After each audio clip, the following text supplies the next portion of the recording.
The February 5th Lane Community College Board of Education Board meeting will now be called to order. Brett, will you please call roll?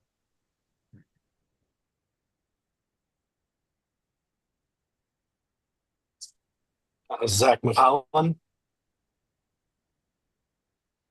Present. Silly Weissman, Present. Kevin Alltucker, Here. Steve Mattel, Thanks for waiting for me, Zach. Here. Denise Diamond,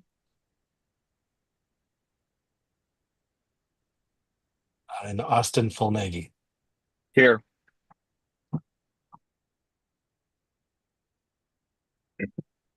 We'll be moving on to the land recognition. The land acknowledgement speaker for this meeting is Shelley Tinkham. Shelley, will you please provide the recognition?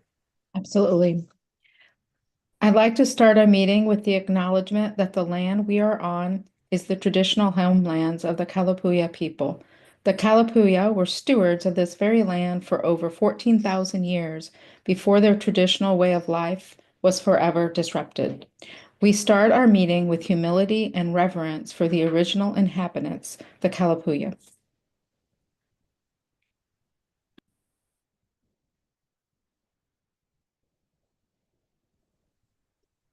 Thank you. We'll be moving on to the adoption of the agenda. Do I have a motion to adopt the February 5th board meeting agenda? I'll move to adopt the agenda. Is there a second? Second. Okay, all in favor, please say aye. Aye. Aye. And all opposed say nay. And it passes 5-0 unanimously. Please note that the equity lens has been provided for the board's reference. Do we have any questions or comments to the responses to information requests? I do Austin, as well. Austin, and then Kevin. No, Kevin can go first. Go ahead, Kevin. Okay, thanks. I appreciated Julie asking the question. I think it's an issue that would be worth a work session discussion about. I'd be interested to hear more about President Bolger's thoughts about how we might restructure and try at least one meeting per month. I think I mentioned this before, but of the 17 community colleges in Oregon, only 2 meet twice a month. All the others meet once a month. So it's Lane Community and Mount Hood. Yeah, Mount Hood Community College. So I think it's worth a discussion, and I'd be interested in hearing more about it. We'd certainly be happy to do that. Thank you. Commissioner Fulnagi? Really quick, have classes been canceled for tonight? Has the community college closed down, classes canceled, any of those things? No, they have not. Okay. To my fellow board members, so we obviously are doing this virtually now, not in person and so forth, but classes have not been canceled. Our students, our staff. Point of order. We're on information requests. Absolutely, yeah. And really quick. Okay. I think that's up to Zach, not you. Thank you. Austin, I think this might be more appropriate for the question and comment time at the end of the board meeting. Understood. Apologies. I just briefly wanted to note some of the questions that I sent forward did not get answered for this section, but that's perfectly fine. I will move on. Thank you. Chair Mulholland, if we missed some questions, we do apologize, and I will take a look at the emails and we'll make sure that those are answered. Thank you. With that, any other questions or comments with regards to the responses to information requests? Seeing none, we'll now be moving on to public comment. The board may not respond directly to any issues raised during public comment, but we'll refer those issues to the president for appropriate action. Brett, do we have any public comment? Yes, we have 10 individuals signed up this evening. None of them indicated they are students, so I'll just name them in the order of how they signed up. The first 3 individuals, and bear with us as we don't have all of the individuals who have signed up don't appear to actually be on the Zoom call yet. So we'll start with Jerry Minahan, followed by Jessica Alvarado.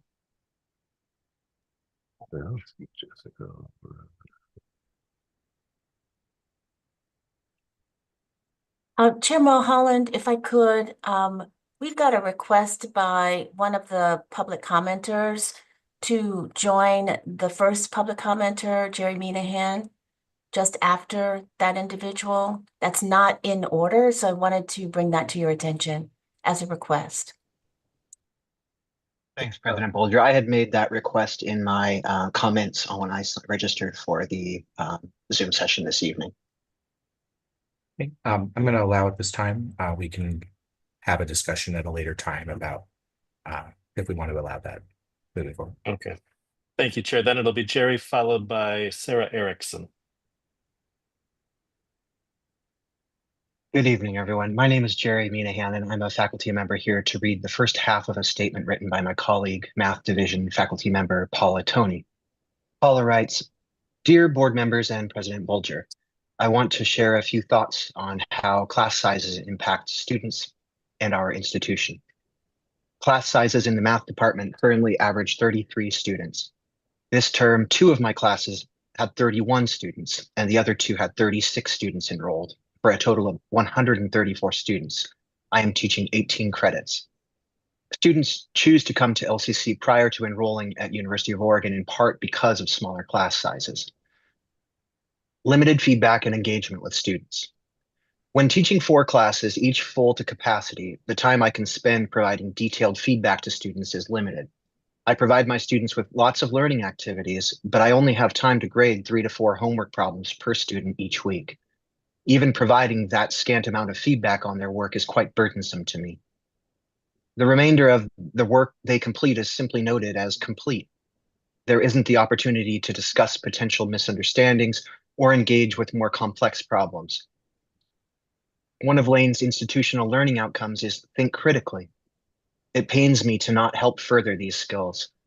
I know that today's students need to think deeply about the world, not just complete homework assignments and take tests. Innovative approaches curtailed. My colleague, Dan Harboe, likes to provide projects to students in his engineering classes. These projects generate a buzz of enthusiasm and actively engage students in learning the concepts. This has, in turn, attracted more students to the program and resulted in record enrollment in engineering. But now, with class sizes of 34 to 36, implementing project-based learning is too time-consuming and unwieldy. He doesn't want to cut projects out or water them down, but the pace is unsustainable. Thank you.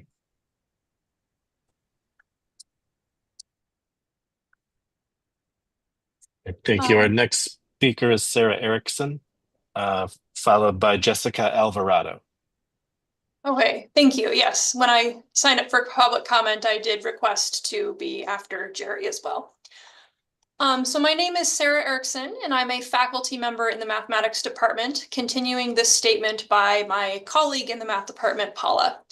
Paula continues, I'm intrigued by project-based learning, but with my current workload, it is simply not an option. With large class sizes, I revert back to more traditional forms of instruction, lecture, homework, test. I would like to have my students apply what they've learned to their career area or to pressing social problems, which I think would boost engagement and motivation. I have other ideas, collaborations, research ideas, contacts at other schools I'd like to connect to. Given the time, I can dedicate myself to improving LCC. If I'm buried in work, I have no way to pursue innovative ideas. This term, I had an idea for a Lane Forward grant, but was unable to connect with other LCC employees and write an application. Struggling to retain students. When my workload is as heavy as it is this term, I simply do not have the ability to reach out to students who stop attending class. This is painful for me as many students disappear from my classroom. Sometimes I do have time to reach out to students who have been missing classes. They really appreciate that I notice their absence. We have early outreach success coaches, advisors, mental health and wellness support. Connecting students to these resources makes a huge difference. Please prioritize workload and manageable class sizes. This is not about providing a luxury lifestyle for instructors. It's about preserving the quality of education we offer here. It's about giving faculty the time to make LCC better. Finally, this is about retaining the students who are already here. If you care about keeping our students, supporting teacher-student relationships and quality instruction, please pay attention to faculty workload. Thank you. And as an addendum to the statement, which we plan to email you, we have a table summarizing LCC math class sizes compared to other Oregon community colleges, which in our department go up to 36 students. This document is from the Oregon Math Chairs Group. You will note in the table that no other Oregon community college has larger class sizes than we do. Thank you. The next speaker is Jessica Alvarado, followed by Avriel Coyote and Daniel Harbawi.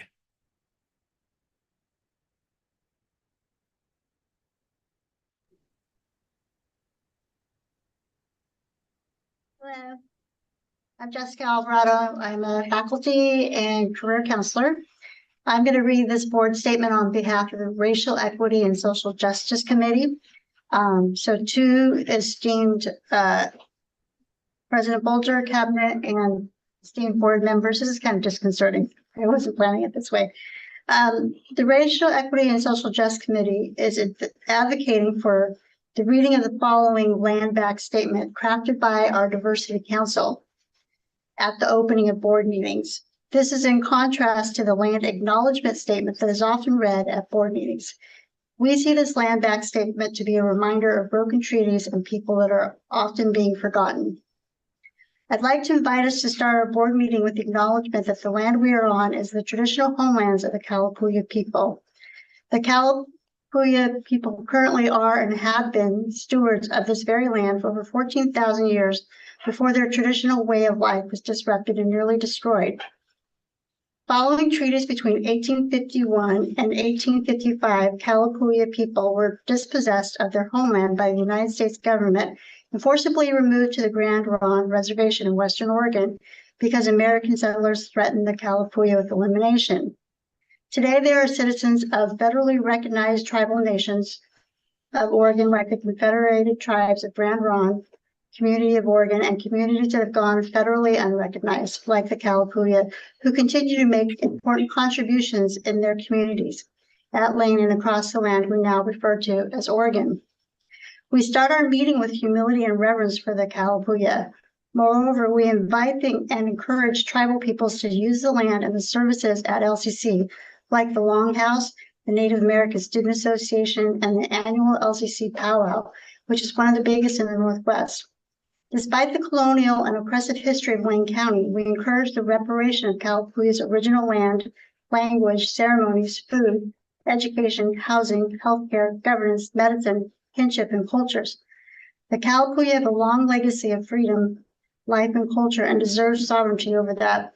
We are committed to inviting space for activities, classes, and programs in American Indian language classes, ethnic studies classes, Native American studies, credit and non-credit classes on Native American culture, activities and events sponsored by the Native American Student Program and the Native American Student Association, and other events keeping with the spirit and purpose of Kalapuya sovereignty. We are committed to staying open to feedback and proposals on making space for all people at Lane Community College. We will return in March, at the March 5th meeting, to emphasize the importance of this land back statement. The next speaker signed up is Avriel Coyote, followed by Daniel Harbawi and Leslie Soriano.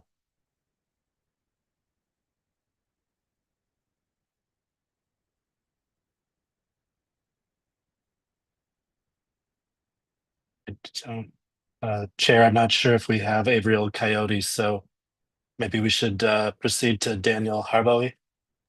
Yeah. And I would just like to note for the board and for President Bolger that Daniel has submitted 2 documents that you'll find in board docs under the public comments section. Good evening. I'm Professor Dan Harbawi, and I teach engineering here at LCC. Students need a low-cost, high-quality education that sets them up for well-paying, stable jobs they love. When I arrived here 9 years ago, our engineering program was very small with static growth. If you look at the infographic in section A, you can kind of see that in yellow.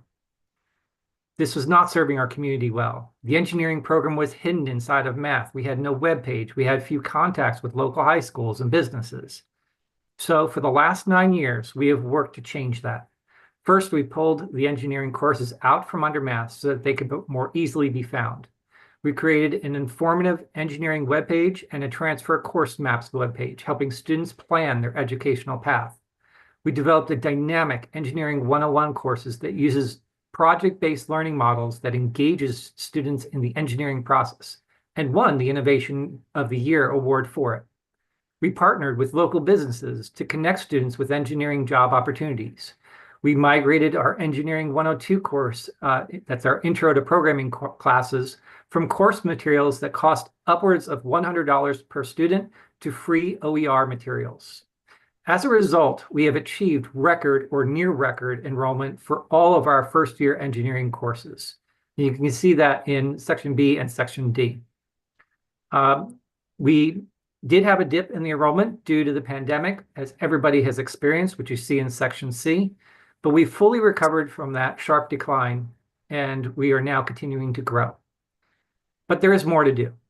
We are planning a high school engineering competition based on our award-winning Engineering 101 course to attract more Lane County students to LCC. There's an infographic which has the flyer that we're sending out to high school students, which you can find. And on that flyer, you can find a QR code which goes to the competition registration webpage. So we've timed this to be the same day as our open house on Saturday, April 26th. And we've invited Lane County public high schools, but it's a little harder to reach our non-traditional students like homeschool and charter school students. The best way to reach them is word of mouth by sharing the QR code with other people who might be interested from the high school level.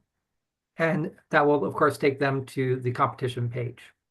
Finally, engaging students in project-based learning is only possible with small class sizes. The max sizes of our Intro to Programming class and our Computer-Aided Design class is 36. And that makes it really difficult to expand our project-based learning to these classes. I ask that you also support lower class capacities of 27, which would continue to attract more students to the program and continue to engage them with our content. Thank you for your time.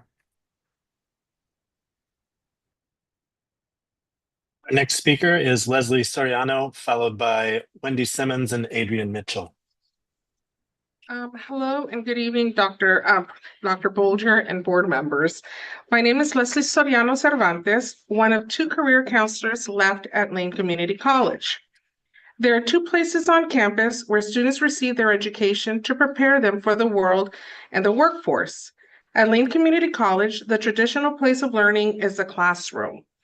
Like any class where I teach, like my class where I teach psychoeducational courses like Human Relations at Work, College Success, and Career and Life Planning.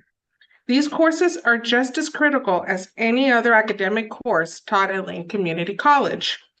The other place where learning happens is unexpected places, and that education takes place in our student services area like career counseling, the tutoring center, advising, and financial aid, just to name a few. It is at these places where students learn to engage and learn about systems and the bureaucratic process to be successful post-LCC. It is our role to teach and prepare students to learn and understand the complex systems that are required in the real world.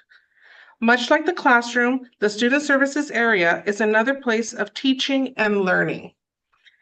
In the student services area, we teach people the cultural capital to be successful people, professionals, and productive members of our society.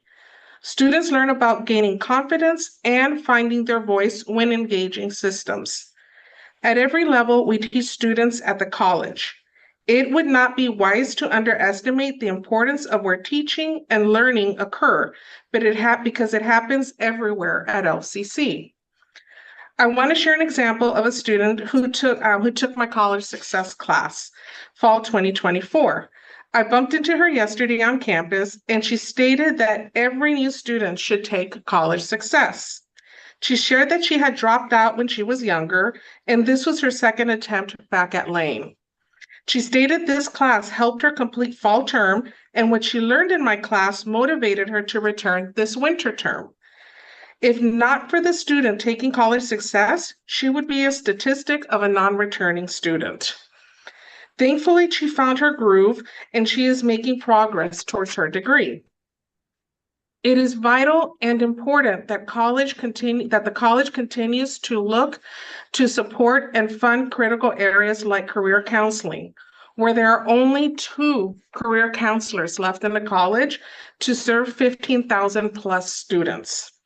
I just want to let you know that this morning I've been busy from 9 in the morning all the way to 5 p.m. and I gave my lunchtime to a student because they came from Florence.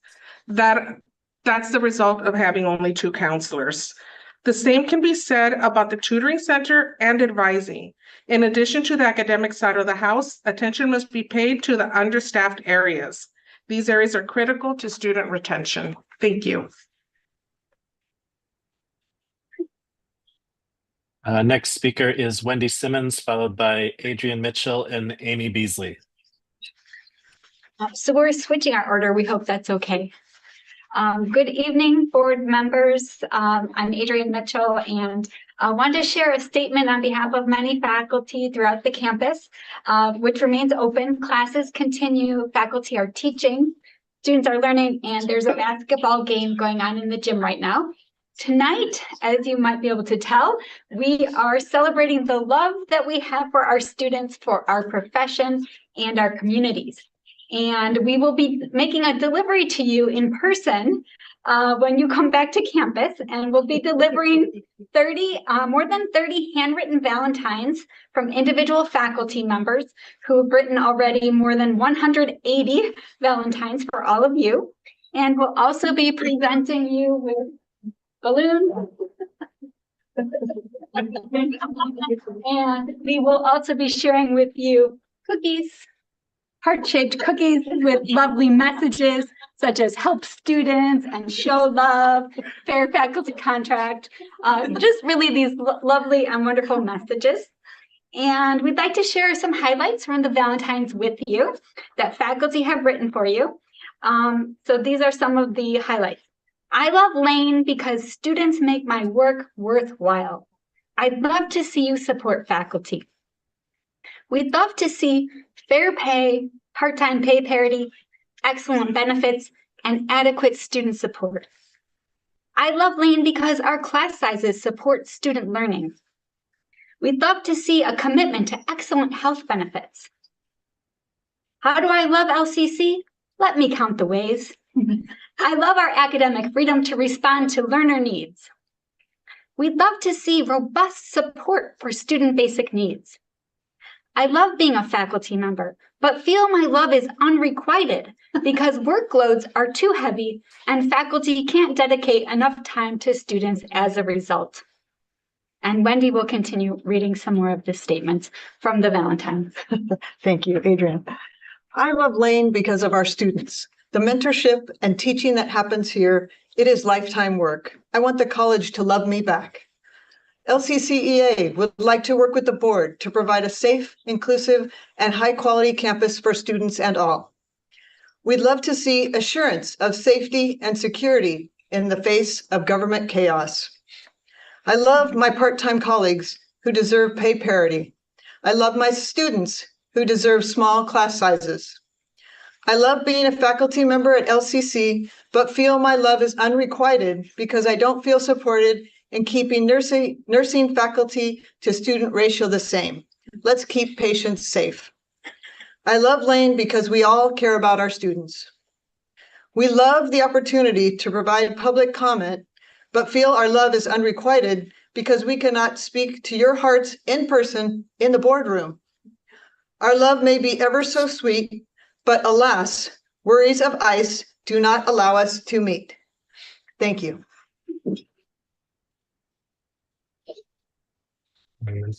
Just checking one more time. Did Avery Old Coyote join?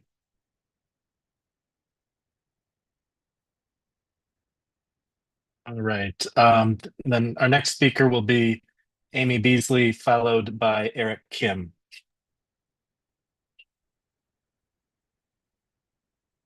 Good evening. I'm Amy Beasley. I'm reading this statement on behalf of union member David Rogel. We must increase the teaching load credit workload factor for labs and lecture labs to make them equal with lecture courses. This would have the double effect of decreasing full-time faculty workload and increasing part-time faculty pay for these courses. I am a part-time chemistry instructor, and a large part of my teaching load is lab courses. The lab courses are normally at least an hour longer than the longest lecture courses, which takes more time in my schedule and are actually more intensive as far as busyness and student contact time than lecture. LCC has a lower TLC factor for lab courses than the average community college in Oregon, 0.682 versus the average of 0.704. Essentially, this communicates to the instructor that their time dedicated to these courses is only worth 68.2% of a normal lecture course. The nature of labs and lecture labs is inherently more complex than that of lecture-only courses. Instructors of these courses are not just preparing lesson plans, delivering lectures, and grading lab report assignments, which is very time-intensive. They are also managing laboratory environments, ensuring that equipment is properly maintained, troubleshooting issues in real time, and providing hands-on guidance to students as they engage with course material in a practical setting. Furthermore, lab courses often require a lot of individualized attention as students work on experiments, projects, or practical applications that demand additional supervision and support. The current workload factor does not fully account for these additional responsibilities, leading to a situation where instructors of lab and lecture lab courses are being asked to shoulder more work without commensurate compensation. Another important factor in this discussion is the growing importance of experiential learning in our educational model. In fields such as the sciences, health, engineering, and the arts, hands-on learning is not a supplemental aspect of the curriculum. It is a core component of students' education. Increasing the workload factor for lab and lecture lab courses would not only be a step toward recognizing the critical role these courses play in student learning, but also serve as an investment in the long-term success of our institution. By providing instructors with a workload factor that reflects the true demands of their teaching responsibilities, we are supporting faculty retention, promoting quality education, and ensuring that our students receive the best possible preparation for their future careers. As we know, faculty are the backbone of our institution, and their compensation for providing quality education should accurately reflect the time, effort, and expertise required to deliver a comprehensive learning experience. Therefore, I urge the board to consider increasing the TLC workload factor for lab and lecture lab courses. Thank you. Our final speaker this evening is Eric Kim.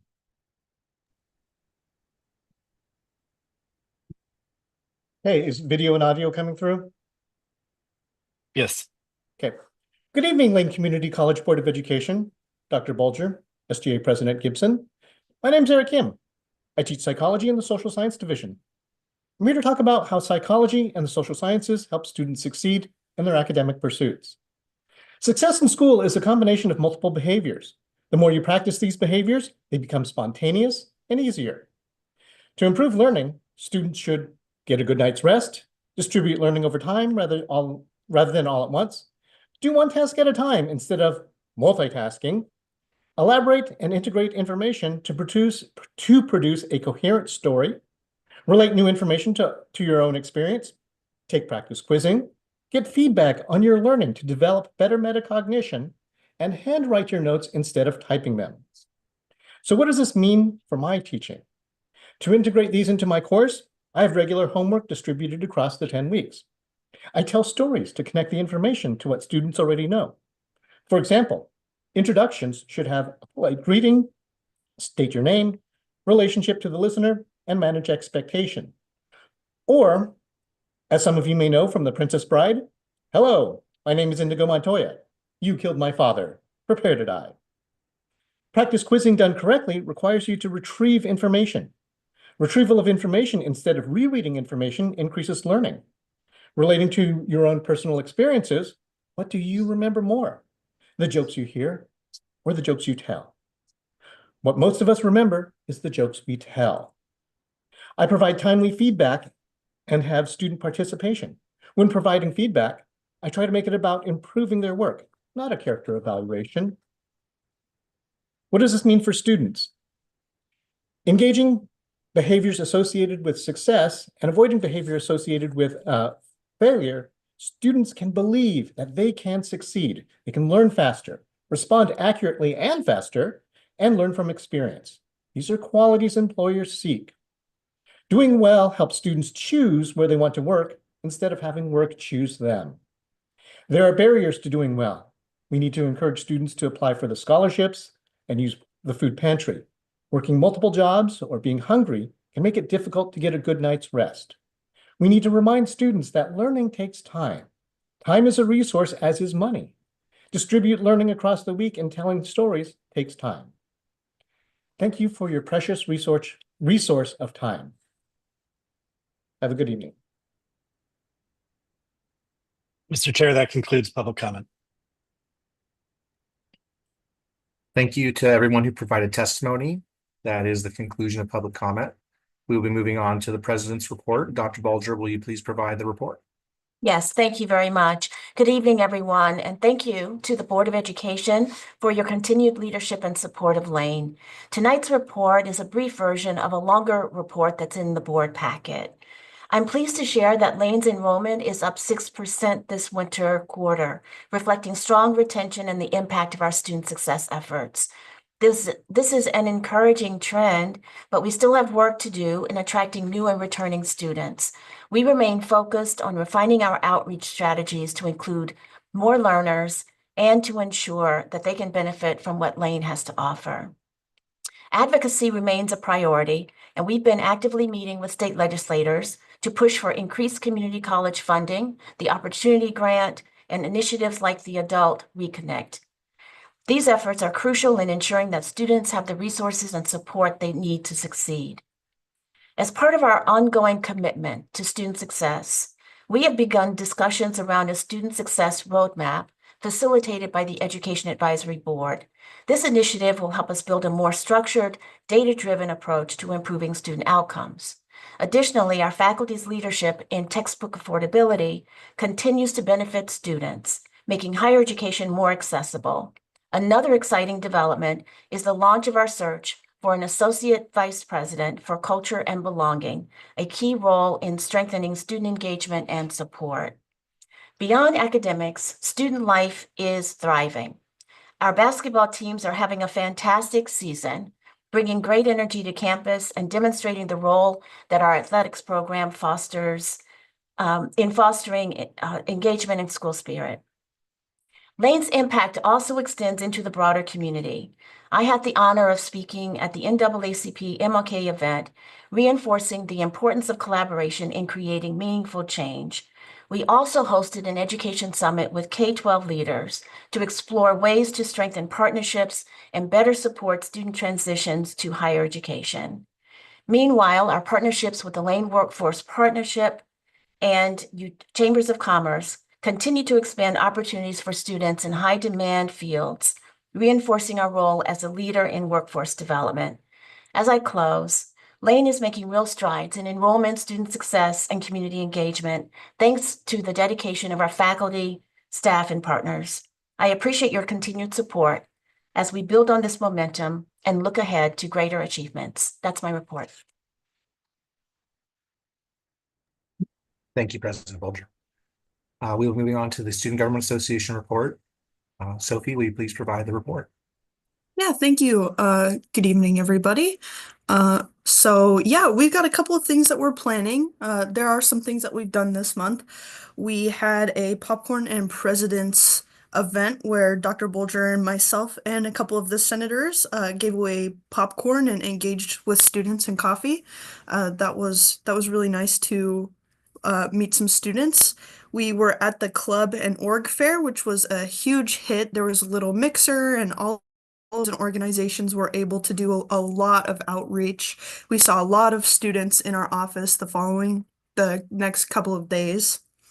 Not only that, but we are really happy to be sending our students tomorrow to Portland State University for an all-day leadership conference. There's, I believe, 10 students going from the student body, which is going to be really exciting. We're also planning to get up the Salem Convention Center for the OCCA Legislative Summit, and on February 17th, the President's Day Rally. So that is very exciting. We're going to be inviting students from the student body to those events or those conferences as well. Yeah, I think that's all we have so far. So that's really exciting. Thank you. Thank you. Moving on to the consent agenda. Are there any changes to be made to the consent agenda? Seeing none, do we have a motion to approve the February 5th consent agenda? I'll move to approve the consent agenda. Second. Thank you. All in favor, please raise your hands. Aye. Aye. Aye. And all opposed? Nay? Okay, we had 4 in favor and, getting my numbers wrong here. 5 in favor and 1 opposed. Next on the agenda is the Board Budget Committee vacancy appointments. Steve, I believe you had a nominee for your appointment, and I'm still recruiting to find someone for my zone. Do you want to speak to your nominee and then make a motion? Sure. I have a vacancy for the Zone 5 position. I have reached out to somebody that I know very well at the University of Oregon. He submitted his packet. He submitted an interest letter last year as well, but we didn't ultimately decide to move forward then, but he's still interested, and I think now is a good time. As you can see from the packet, Jesse has a lot of experience in finance, so I think he has a lot to add to our deliberations over the budget come May. He has experience in both the public and private sectors, and I think he has the potential to add a lot of useful feedback and review and critique in the spirit of collaboration for the board. So I hope you all will join me in nominating Jesse for this position. I think I'd like to ask for the motion first, if that's okay, Julie. Mine's actually mine's information. It has nothing to do with whether we approve this or not. It's an information about this. Why don't you go ahead and make it? Yeah, what's your question? It's a question about it. So Steve said, I have a vacancy that I'm trying to fill, and you said you have a recruitment. I don't know what you're talking about. Yeah. So I'm a little confused as to how the vacancies show up, and so could you just fill me in a little so I know what we're nominating for? Yeah, absolutely. Thank you. The process to date has been that effectively each board member nominates one budget committee member, and then that is approved by the full board. So this year there happens to be 2 vacancies. So one for the zone that Steve is elected to, and one for the zone that I was elected to. And so Steve was able to find an applicant. I reached out to a number of people and a few more that I'll be reaching out to in order to, and we didn't get, based upon the college's media that it put out, nobody applied. So that's the process, is that generally each board member will nominate someone, and that is generally approved by the rest of the board. Got it. How long is the term? I believe it's It's 4 years. indefinite. Oh, no, it's 2 years? Is it 2 years? I thought it was a 2-year term. Ah, okay. Everybody's like, That's a, Um, I'm Brett, not do you sure. have a sense of, are you on the line still, Brett? Just wondering about the term for the budget committee. Was, I believe they're 3-year terms. I will confirm that, but while each board member is responsible for recommending nominating someone when there's a vacancy from their zone, when they are confirmed by the board, they serve as a member of the committee. They're no longer at the will of the trustee who nominated them originally. So that's how that works. And also if you uh, fill one of the seats with a 3-year term, and let's say Steve's candidate this evening is appointed to a 3-year term, and Steve for some reason has to step down from the board in a few months, that person would continue to serve on the budget committee until the end of their term. And Zach, excuse me, Brett, could you also answer the question if somebody in this case is being nominated to are they being nominated to a brand new 3-year term in Jesse's case, or are they being nominated to complete somebody else's the remainder of somebody else's 3-year term? I believe this was asked about 12 or 13 years ago, so I'm going to confirm it. But I believe it is similar to the board positions where it is for the remainder of the term, and that is to ensure the you maintain some historical knowledge and transition of members on the budget committee, and you don't have everyone stopping off right at the same time. Okay, I appreciate that. So to be totally honest, I would need an update as to the amount of time that remaining on the term that I am nominating Jesse for, because we have had a couple of people cycle on and off for Zone 5. So to be totally honest, I'm not up to date on how much time is remaining on that term.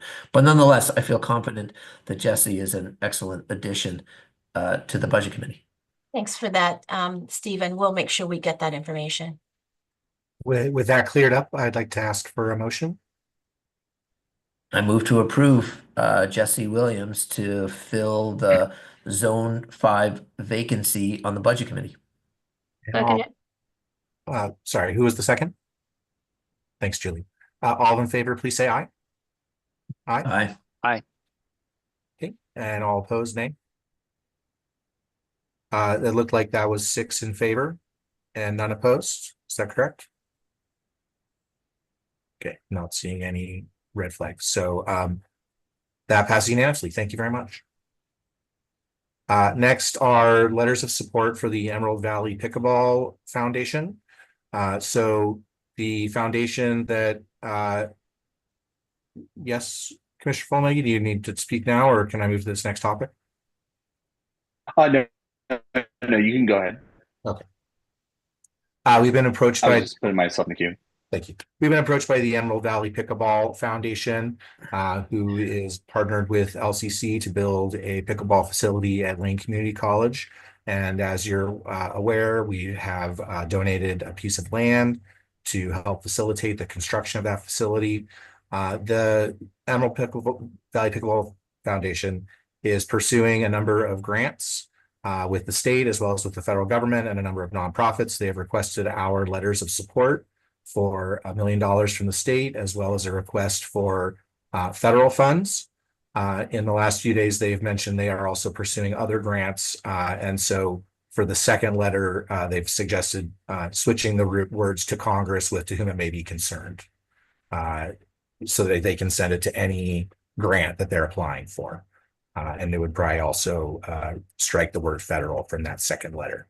So with that, I'd like to ask for, I guess, open it up to discussion and then ask for motions to approve these two letters, potentially with that slight change in the second letter, addressing it to whom it may be concerned and striking the word federal so it can go to anybody. Austin and then Steve. Yeah, I'd like to make a motion that we approve the two letters as amended per the circumstances. I believe that would be the proper motion since it is two separate letters, correct, Chair? I don't know if we have to approve them separately or together. I Okay. think probably just approve them separately just to be sure. Oh, okay, gotcha. And then, Then- so we have a motion on the table. Okay. Then I'll go to Steve, and then if there's a second, we will vote on the letters. Steve? I think the next thing is a second given. Is there a second? To approve, can we have a motion to approve the first letter, Austin, and then we'll have a second? Yep. No second. Okay, sorry. Yeah, motion to approve the first letter. And thank you, Julie. Thank you. Steve? I just wanted to ask, I guess the question probably for Brett. Hopefully you're still there, Brett. Generally I'm supportive of the pickleball facility. I've expressed some concerns over the years, but generally supportive. But my question to you is whether using the college's limited chips, whatever it is, with the state legislature and with the federal legislature and with anybody else out there that might be a donor to the college for any range of concerns. Is it your opinion that signing this letter and putting it out there to all of those various potential stakeholders might somehow limit our the weight that we have when we go to ask for other requests that are more core to our mission?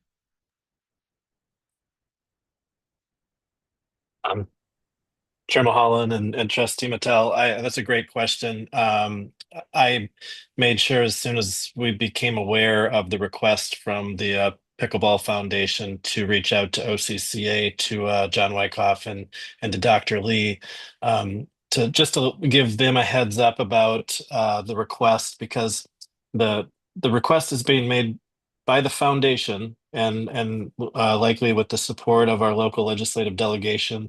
But it has to be clear that it is not the request of Lane Community College. And that's because the budget note for capital construction funding for community colleges limits colleges to one request every 4 years.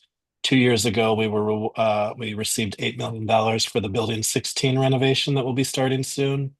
So we're not allowed to seek money for capital projects this session. We will likely be asking for assistance for a future capital project in the 2027 session. And so I don't believe that this will have any impact on our ability in the future to seek those funds when the projects are presented through the HEC for all community colleges at the same time. So it will definitely be viewed as a community college request, unlike this one, which will be viewed more as a community request. However, for this request to be successful in the legislature and with Congress, those bodies have to be assured that the group requesting the funds has the support of the landlord or the property owner, which would be us in this case. And so I think it's a necessity for their request, but it should not impact our ability in the future to request funds, say in the 2027 session. So you don't see any red flag or concern with potential funding requests that we may make from the state, from private donors, from the city, from the federal government, from anybody, should we move forward and sort of essentially prioritize this in the short term above other potential issues that we have? I mean, I want to ask you, do you know how popular pickleball is? No. But no, I do hear what you're saying. I don't see any concerns, and I think this will very much be viewed as a community request. And I don't know for certain, but my guess would be that the organizers have reached out and have been in touch with some of our local legislators who are in leadership positions in the legislature, and if it has their support as a community project, that's how it's going to be presented. And when the Ways and Means Capital Construction Subcommittee reviews all of the requests during the session, this will not come up during the higher ed request sections. This would come up during one of the other hearings when they're looking at community requests. All right, thank you. Really?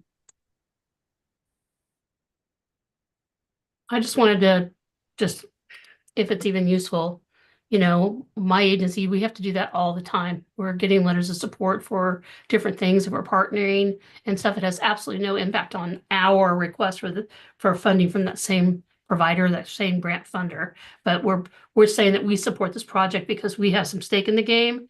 We've given the property like here for LCC. I didn't see anything in that letter that would put us at risk of losing money in the future. If that helps at all. I didn't see anything. No. I appreciate that, Julie. Both your response and Brett's, kind of remove my concern. I'm going to vote in support. Austin, did you have a comment or a question? No, we could go ahead and move to the vote. Okay, all in favor, please say aye. Aye. Aye. Aye. Okay, and all opposed, say nay. Okay, and it passes unanimously. Go ahead, and I would ask for a motion for the second letter with the changes of to whom it may be concerned and striking the word federal. Austin? Yeah, I make a motion to the second letter as amended. Looks like we have a second from Julie. Any discussion? Okay, all in favor, please say aye. Aye. Aye. Aye. And all opposed say nay. And it passes unanimously. Thank you very much. Okay. Next up, the first discussion item on the agenda is a budget development update. President Bulger, will you please introduce the speaker? Absolutely, yes. We have a budget development update this evening, and I will turn it over to Kara Flaff. She'll take about 20 minutes to go through some slides for the board, and then the board can discuss the budget update. Okay, let me share my screen.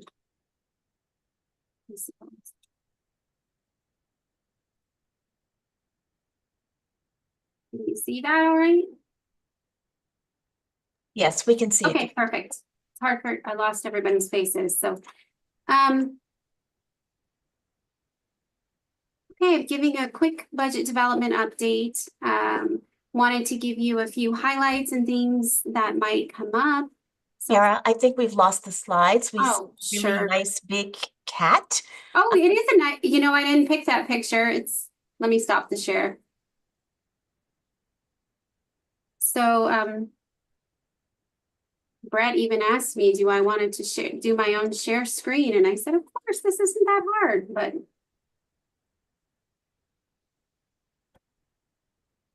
Okay, are we back to square one here? Yes, we're back. Thanks. Sorry about that. So as we go through budget development, you'll continue to see things March, April, May, up through June when you are authorizing the new budget for next year. And we wanted to give you a few highlights. So some questions that you will want to consider as we move through this next slide deck. And if you bear with me, let me run through the whole slide deck. And if you have questions, we'll pause at the end and feel free to ask whatever you want as we get through there.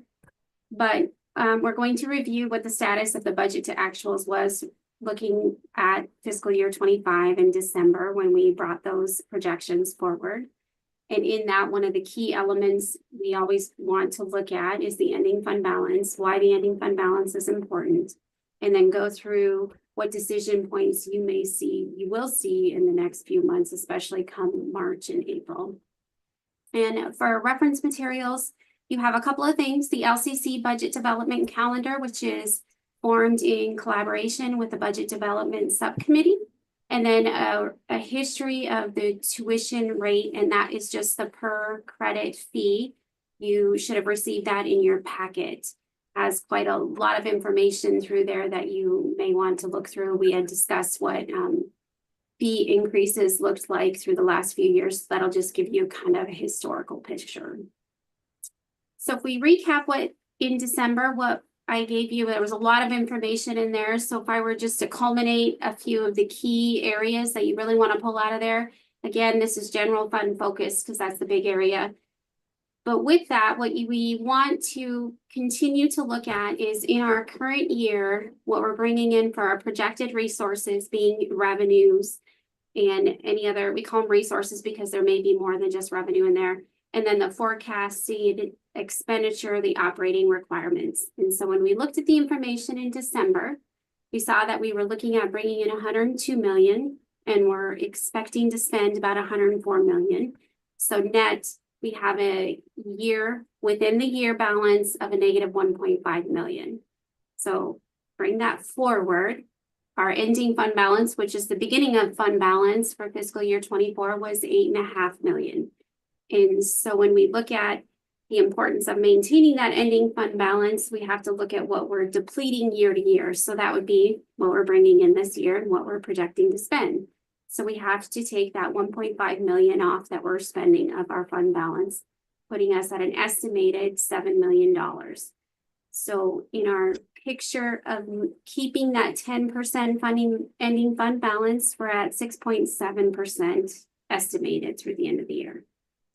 So the few things that you always want to look at, of course, are the drivers of that deficit. And one of the big drivers is personnel costs. And part of that is bringing in part-time faculty because we do have an increase in tuition and just the expected cost of employees. That's higher than we anticipated. And then we also are still expecting to spend $1 million from last year. That's bringing forward to this year. And just as a reminder, and not to overcomplicate it, the ending fund balance for last year would have been 7.5 million if we spent that last year. And as a reminder, the only reason we didn't spend that last year is because the Oregon budget law, we didn't have that $1 million budgeted in the transfers area. So it would have caused audit problems. You'd get an exception in your audit and it goes to Oregon and they write it up. It's just a bad practice to violate Oregon budget law. So we didn't want to do that. So we're planning on making that up this year because that's what was agreed to, was $1 million plan from year to year. So that's part of that picture. So if you pause that picture and kind of bring that forward, we're looking at it going, okay, that's a problem to be overspending. So we started some mitigation strategies and some discussions. So then come December into January, we looked at where can we start to mitigate that 1.5 million and how can we start impacting that because we need enough lead time to make an impact on that. So we go through, have some discussions, and what we ended up as a strategy at this point is cutting the travel budget by 10%. That's a cost savings, about $126,000. 5% supply budget reduction, which is about $376,000. We had a vacant position in the president's office that we're holding for the rest of the year is $152,000, and we will continue to look at vacant positions throughout the year to see where we're at and how the costs look. And then if we have to hold more positions, we can do that strategically thinking forward. We also had some IT efficiencies that we implemented, and I know Brett Munoz could talk more about that if you had more questions, but before I came, the college went through kind of a strategy session and reduced expenditures then, and IT wasn't part of that discussion because they were new. So they've had some time to look at where are some efficiencies, some areas maybe we could make reductions, and that's where this particular picture comes in. What I do want to emphasize is all of these reductions do not affect the direct student services. So we have a lot of student positions, especially in student affairs, in areas that would have direct impact on students. Those are not positions we've been holding up. The faculty positions we're not holding up. So it doesn't have any impact on them. So come forward to today, we're looking at an estimated savings of $1 million. So if we take that $1 million off the previous slide where we said 1.5 million is what we're expecting to see dipping into this year's ending fund balance, we're now down to 500,000. If things stay true, and we will bring you another forecast for the second quarter in March, we're looking at an ending fund balance of just over 8 million. That brings you to 7.7%. So we made up about 1%, right? You think about $1 million was about 1%. So if we think about, if we're estimating our ending fund balance being at $8 million and not just focus on the 10%, what I really want to emphasize is the importance of that $8 million. If you think about our general fund expenditures month to month, this will include everything that we have to do. We are spending between $6 to $8.5 million a month. So that $8 million, if there's something were to happen, we would only get through 1.3 months. So we only have and if you think of a business operationally, 90 days. So 3 months is a pretty lean working capital. And just for a note for this side, for the closing fiscal year end, the closing month is 2 months after. So that month looks pretty large, but it comes the month after that. And also remember, and this is also on the next slide, when you talk about odd years, which we're in the odd year, the Community College State Support Fund gives you a payment in April, but then does not pay you anything until July. So we have that long gap of no funding in these 2 months when we're still expending almost $8 million. So $16 million goes out the door between those 2 months at minimum in general fund with nothing to bring in. So when you look at, aside from that landscape, when you look at what that also can affect the reserves. So we went through the reserves. When you talk about the TANS loan and the loans the college has historically been looking at taking out, that reserve is what helps us stay out of that loan requirement. And so we're looking right now, we're doing a cash analysis of what does our cash flow look like to tell you whether or not we think we have to do a TANS loan. I think the cash flow has been a little healthier, but we're going through the analysis. Do we need to do another TANS loan? Because the last time the college took out the loan, it was about $5 million, but it cost $80,000 to do the closing fee, and then it was $250,000 in interest. So we lose about $300,000 when we do that.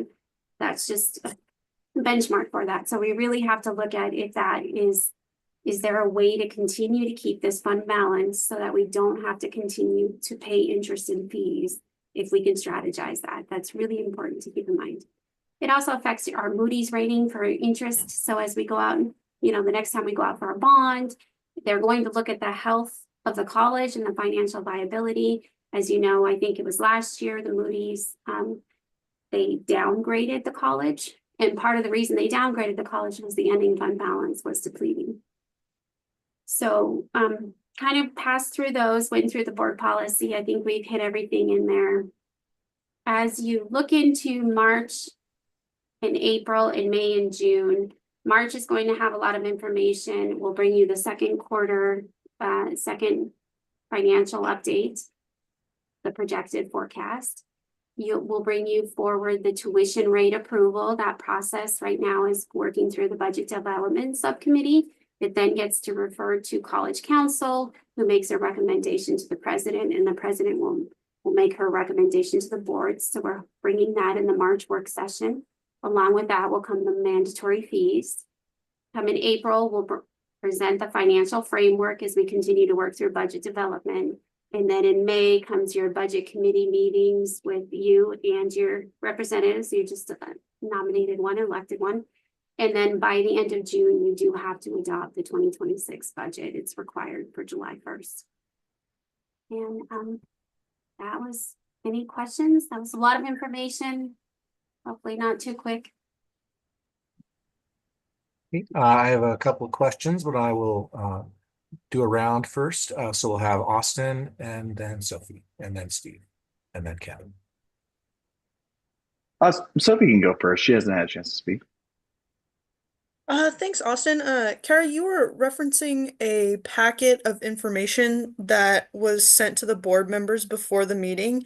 Is it on board docs? Because I did not receive that, and before I can think about this stuff, I need to look at that. I will verify. I didn't send it out with that. I think it goes with the packet though. I don't send out the packet, but if you did not receive a tuition fee and the budget development calendar, I will send one to you, Sophie. Thank you. Austin. Excellent. And I'm trying to look back here, and maybe you can help me with this, but I believe we applied for a grant a while back ago. It was in regards to, it was part of the pandemic dollars for payroll. I want to say it was SEF fund or SEC funds or something like that, where we were applying for 1 point something million, and obviously there was a pretty long wait list. I know we budgeted for that in this cycle, and was wondering what is the status of that grant? Yes, you're talking the ERTC funds. Thank you. The Yes, IRS. thank you Yep. so much. Yeah, Yep, and- exactly. ERTC. Thank you. Yep. And when I started here at the college, I did call the IRS to verify we do have our application in process. I was told we did apply for 2 quarters. It's 1.2 million we applied for. We're in the queue. The good news I have heard recently is about 2 weeks ago, one of the other community colleges did actually receive a payment. It sounds like they did have to go through some congressional legislative help to get that moved through. So conveniently, they contacted their delegation, and their delegation kind of helped move that through, but they did receive a payment. However, there are 2 other community colleges that are in appeals processes as well. So it's really hard we did anticipate that 1.2 million in our budget. It's hard to say whether or not that's going to come through. And I called the IRS again, and we're in a queue. That's all they can tell me. So we're still in Understood. a queue is the good news. Yep, exactly. Yeah. So we're in queue, and it's for $1.2 million. Okay, perfect. And it's ERTC, correct? Yes. Okay, perfect. And Thank you. employee tax retention credit of some, it's like that. Mhm. Something like that. Perfect. Thank you.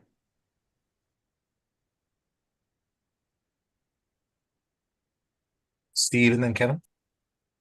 Yeah, a couple questions, Kara. Following up on Austin's questions about the ERTC. If for some reason we don't receive that 1.2 million before the end of this fiscal year, does that change our picture? Is that tied, essentially that 1.2 million, is that tied to this year's budget? It was tied to this year's budget during development. Our next forecast, we're going to take that out and show you a picture without it because we're not sure if it's going to come through. It does affect it. So things are going up and down. So we might see the projected forecast change this year, but we did anticipate it for this year. So if we don't get it this year, then instead of having a, whatever it is, with your adjustments, like an $8 million reserve at the end of the year, we would have something less than that, $6.5–7 million.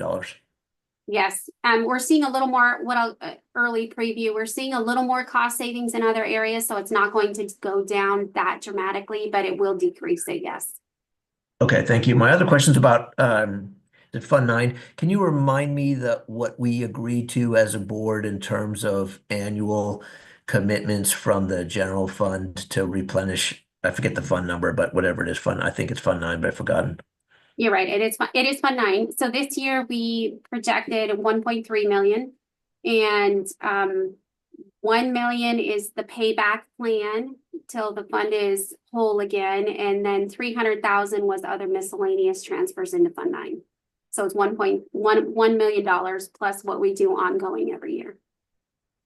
Okay, so my question is, given the cash flow issue that you pointed out and that we're kind of cutting it close, and such that we may need to take a short-term loan in May or June or whatever to get us through that 3-month period.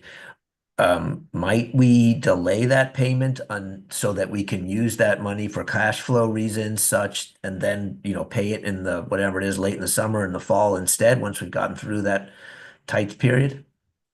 Yep, that's a good question, and this is going to be the hard part.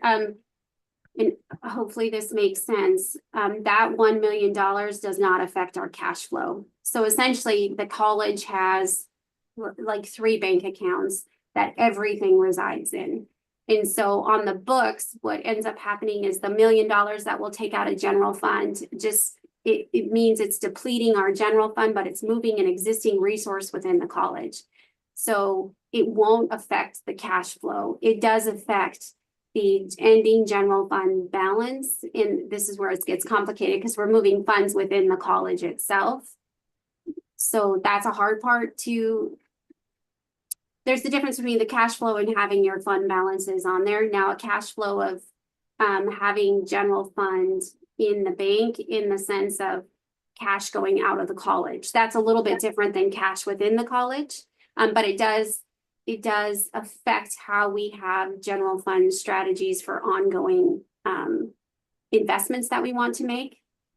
Okay, thank you. So I think that answers my question, that moving the money from one fund to another does not have any impact on our ability to manage that short-term period that we're not getting payments from the state from. The last question, oh gosh, that I lost it. Maybe I'll have to go in a second round. I've forgotten it.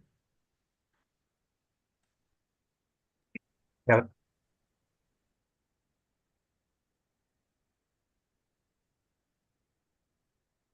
You're on mute, Kevin. That's what I do, Steve. The train goes right off the track.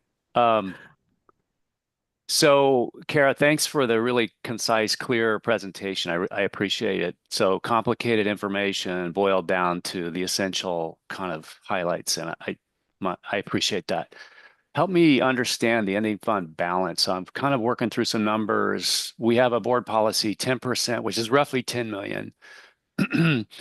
And if I do the rough back of the envelope calculations, 10 million would get us a month and a half worth of operating expenses. Is that correct? That's correct. Okay. So, even when we talk about other, private sector, maybe businesses, they plan for 3 months. Even our board policy doesn't get us that far. So we're looking at about, if we comply with the board policy at $10 million, it's about a month and a half. That's correct. Yes. Okay, thank you. Okay, not seeing anybody else in the queue. I'm going to go ahead and jump in for a minute. Oh, okay. How much do we owe from the general fund to our other funds, like Fund 9? Like, what's the total, like, back amount that we need to balance those budgets? It's interesting that you asked that. We just discussed it today in our budget development subcommittee group, and it's just about 6.2 million. And after this year, if we pay the 1.3 million this year plus the extra one from last year, is the 6.2 million before that or after that?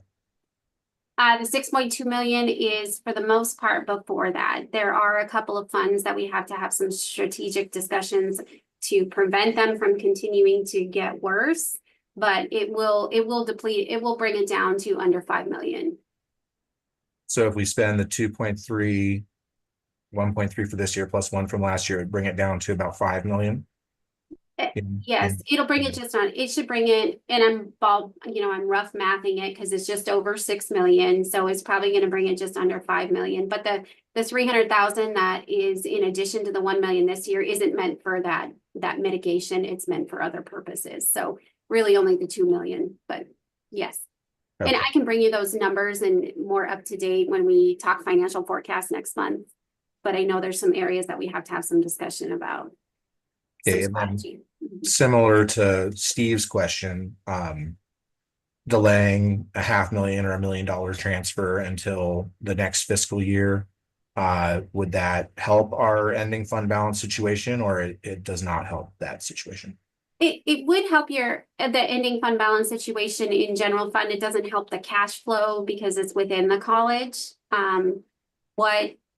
What my concern would be is, depending on what the landscape looks like in the future and the revenue that we bring in, how do we keep knocking down this debt the college has to itself? So just keeping that in mind. It's the sooner we can get all that cleaned up, the better that we can situate, the better our financial landscape will look to start investing on different things instead of our own debt. So that's all I'd caution to, but yeah, we can delay that a year.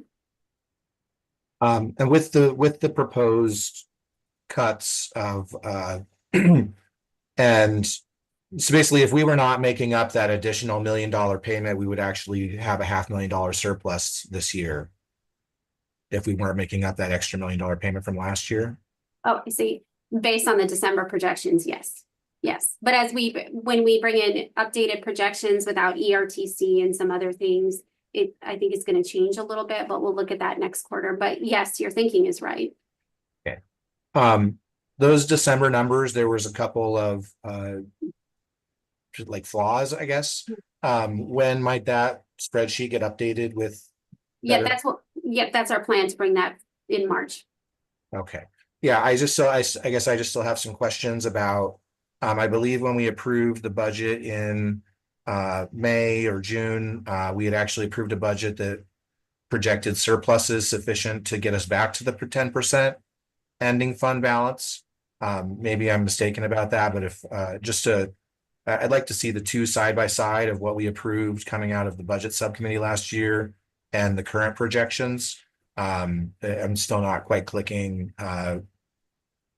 why we're looking at deficits or smaller surpluses than we were projecting as of last year. Thank you. Steve and then Denise. I think Denise should go first. I've already had a chance to ask a question. Denise and then Steve.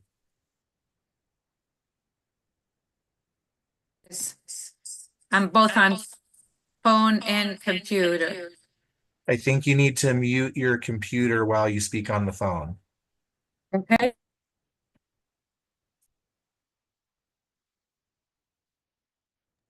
I think you need to mute the volume speaker. So mute the speaker coming out of your computer while you're talking on the phone. And you need to unmute your phone.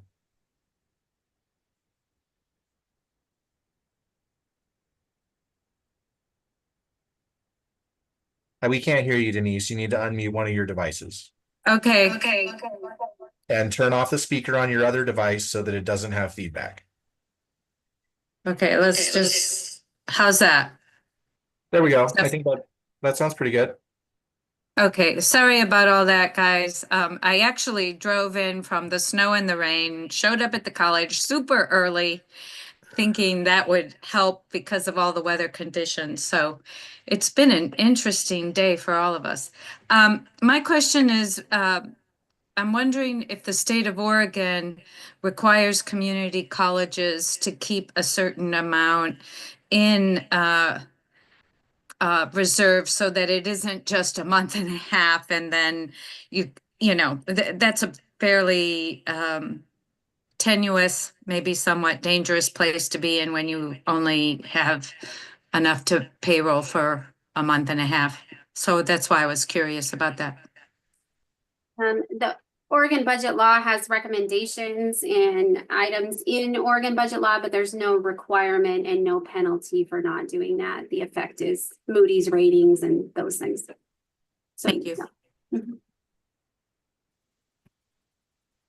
I don't believe Julie's had a first round. If you want to go ahead, Julie, and then sorry, Steve. All right, Steve.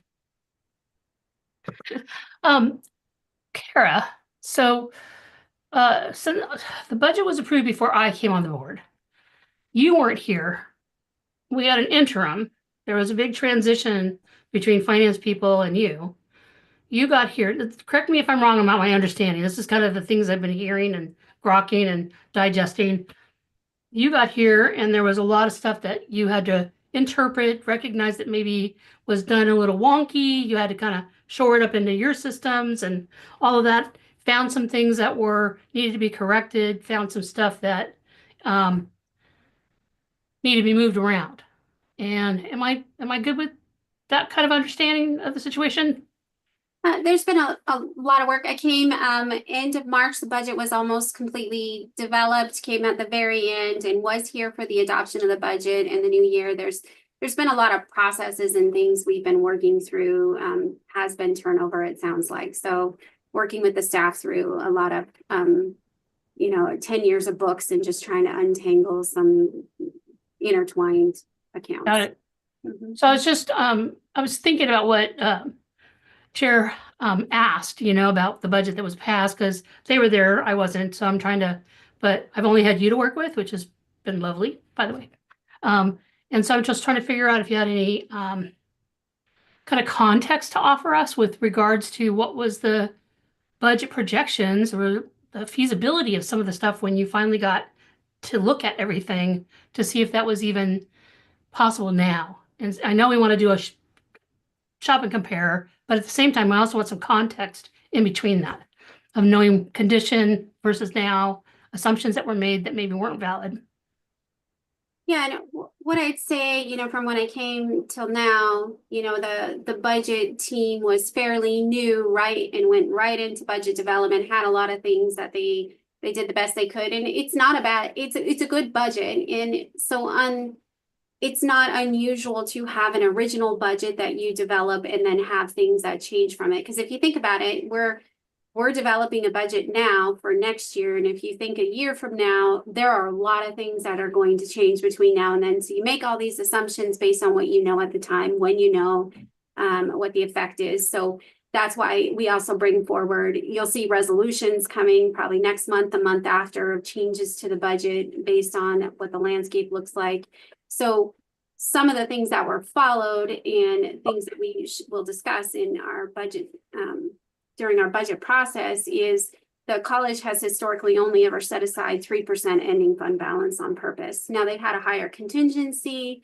Not every colleges normally don't necessarily set aside a 10% contingency. The point is, though, we're developing these budgets and have all these positions, and if people are able to actually hire everyone they're expected to hire and get all the supplies and need all the supplies that they spend, and they spend their full budget, we are dipping into our ending fund balance. So we have to start looking at strategies of, if we really want to be methodical and give managers a budget that they're able to actually fully use, instead of saying, hey, you get this 100,000, but really we only ever wanted you to spend 90,000. Now you're at 95,000. So we're going to cut the other 5,000. It's kind of this cycle. So that's the discussion we really need to think about. And it's just been the process of the college, how they do that. So we need to, make sure everybody's understanding that, and how do we develop budgets that are still something they can actually grasp onto and keep, because I think there's been a lot of, hey, you get this, but you cut. And if I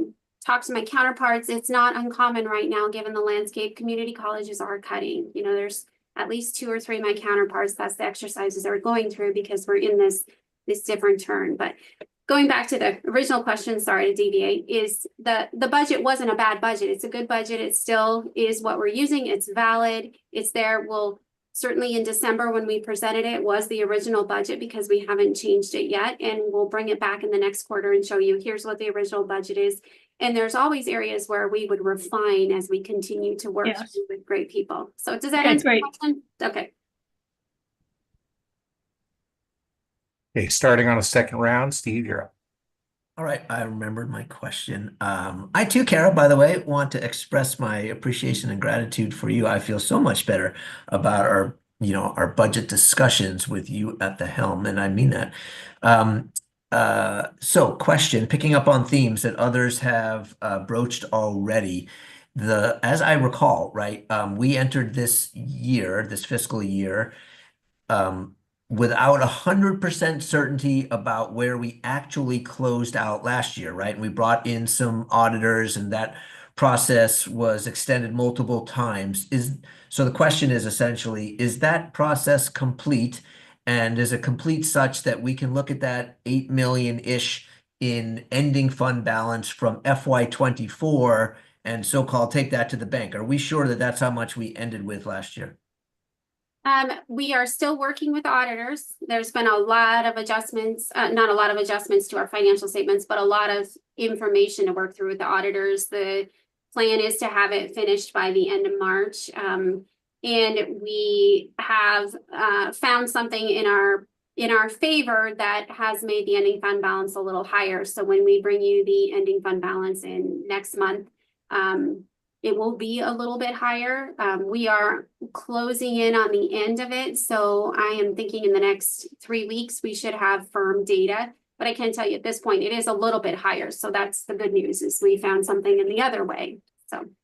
Okay, good to know. So I think, I hope I would say this on behalf of the board. Ultimately, they speak for themselves, but it would be good to know as a board member, when can we have certainty on, with that ending fund balance from last year and the numbers that we're operating with. And I don't blame you in any kind of way for the movement, but at the same time, I am looking to you for a signal as to when we should have certainty about the budget. And then the other thing is really for other board members, based on discussion over the last half hour, it seems like we may be cutting pretty close to the ending funding balance that you, Kara, would feel is necessary to get us through that period without taking a loan. And if we could do that, if we felt comfortable doing that, if you recommended doing that, that would save us $300,000, which is for us a decent chunk of change. And so I want to, well, I want to ask other board members to support my recommendation that anything that you can do to bring to, within reason, to bring to us, even if it includes bringing to us, just actions that we have to take in order to bridge that gap without taking a loan, it's a worthwhile thing to do. It's a nice bootstrapping opportunity. Thank you. Yeah, and just as a comment, the auditors will come present the final audit when they're done, and at that point you are rest assured by then, but we are getting close, but they will present the audit when it's completed to the board. Thank you. Okay. Is there anything else that you need from the board at this time? Not at this time. Okay. Thank you. We will be coming back to this discussion multiple times over the next few months as we get ready to approve next year's budget. Thank you, Kara. Yes, thank you very much. Our next discussion item is an update from Academic Affairs. President Bolger, will you please introduce the speaker? Yes, if I can just introduce all of them at the same time, just in order. So we'll have Dr. Tinkham give the academic affairs update, and then following that, we'll have Shane Turner giving the human resources update. And following that, we will have, I believe it's Dawn Whiting, who's going to give the student affairs update in Column's absence, unless he's on the line as well. Dr. Tinkham? Yeah, great. Thank you, Dr. Bolger, and good evening, board members. I submitted a rather dense report to you this month. There's a lot going on in academic affairs, and I'm just going to highlight a few items. I want to let you know that we are welcoming a new dean, Dr. Leanne Merrill. She's our new dean of mathematics and engineering. She just joined the college this week. We're absolutely delighted to have her, as there's lots of advancements in mathematics and engineering, and we're delighted that we're able to provide additional support to those areas. I also wanted to bring to your attention an accreditation update, and I included this in my report. As you know, we had our mid-cycle site visit in October. We're awaiting our final feedback from the Northwest Commission on Colleges and Universities, and we expect to receive favorable and useful feedback. I inserted a diagram into the report to let you know what's next in our 7-year cycle. So in fall of 2027, we will submit what is called a policies, regulations, and financial review. That is a desk audit. It is referred to as the PERFR, and we'll start on this in 2026. It takes us about a year to get the document prepared, and that will help us get ready for our next evaluation of institutional effectiveness, or the EIE. That is the year 7. That's the big one, where board members will also have the opportunity to speak with our peer evaluators. So right now we are in, if you look at that document, we're just past mid-cycle, and just wanted to let you know where we are moving next. And also I linked a very good article about accreditation. And I encourage you to read that. There are sometimes some misunderstandings about what accreditation is, and I just want to remind you, it's voluntary. It's a peer evaluation process. It is based on standards. It is not licensure. It is a regulatory, it's a standards-based evaluation. So that's want to keep it brief this evening. So if you have any questions, I'm happy to entertain them. Thank you, as always, Shelley. That was a fun read. Thank you.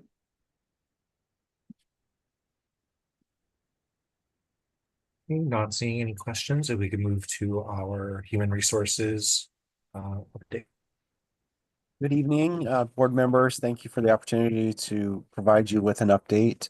This week, we hosted a town hall for our classified employees in the class comp study that we are underway with our consultant. That was well attended, and want to express appreciation to Amanda Blunt for helping to coordinate that, as well as our AV staff that are helping with this meeting as well.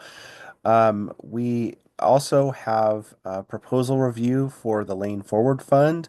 We received 15 proposals this year, and recommendations should be coming from the review panel this week to cabinet for final decisions on funding. And so once those decisions are made, we'll be glad to bring back a showcase of the projects that have been funded. As you might guess, much of my mental bandwidth is taken up with understanding how the changes at the federal level are impacting what we do here at the college, and specifically in HR.